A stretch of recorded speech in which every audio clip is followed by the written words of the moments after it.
Got the baddest bitch in the city, so don't fuck around. Know them hoes is out to get me, they don't hold me down. Know me now, act like you don't know me now. Let my bitch off the purse, she get 100 rounds. 100 rounds, hold me down.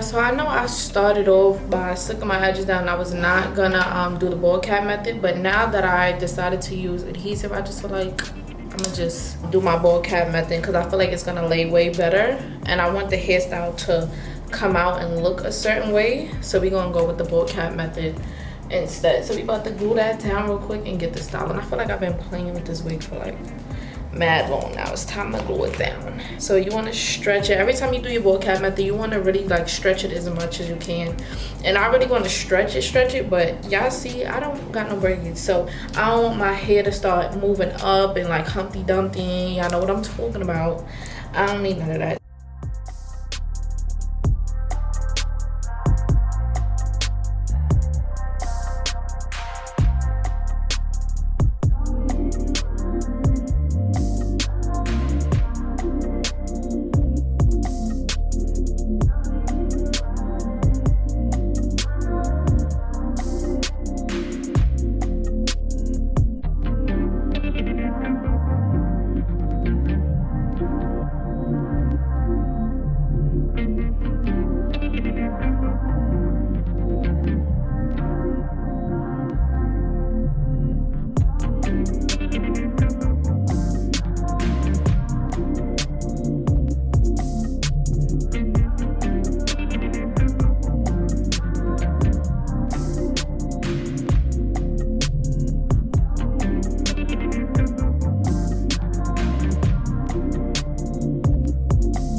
Alright, y'all, so honestly I didn't even know like what I wanted to do with my baby hairs, and I think it's cute, it's different, it makes me feel like Betty Boop. Like I feel like Betty Boop, and that was my girl. Like, did y'all remember back in the days when Betty Boop, we had the little coats with the characters on it, like Tigger, Betty Boop, who else they had on the coat? I think there was an M&M one. It was so many coats and it was just so cute. So these just remind me of like a little Betty Boop. But I'm gonna just take it, run my fingers through it. Okay, see what it's giving. And I like the fact that I have layers in here. I might wind up going back in to add more layers. Is this like one discombobulated? Because we can't have that. Everything is so perfected. I don't even play with me. And I know one look bigger than the other too, but I kind of don't even want it to be like perfect, you know? I want it to be messy. I definitely want to go in and add some like layers into it. Like, hair is supposed to be fun. It's not supposed to be perfect. It's not supposed to be... No. Oh, Lilo. Mommy is recording. You cannot stay here. I love you. I love you. I love you. Want to say hi? Lilo want to say hi for my intro. I mean, for my outro. Say bye-bye. No, don't lick mommy. Don't lick mommy. Say bye, guys. Say bye, guys. Say bye. You like mommy here, honey? All right, y'all. So this is the final look. And Lilo, can I have a moment to myself, please, honey? Okay. Go sit down. This is my final look. How y'all liking it? First of all, the baby hairs is so fire. I want to try something different and I love it. I love the way I curled this. It came out fire with the, you know, straight tips. Yeah, and I've been practicing for a while. If you really know, you know that I've been trying to do this technique for so long and it just be coming out like... So I'm so happy it looks so good. I made my TikTok for this look or whatever, so I can't wait to post it. I'm hyped or whatever. And yeah, if you like this video, comment down below, let me know your thoughts, how y'all feeling about everything, and subscribe if you want to see more videos from Mwah. And I'm gonna see y'all in my next video. Bye, y'all. Got a bitch in the city, so don't fuck around. Know them hoes is out to get me, they don't hold me down. Know me now, act like you don't know me now.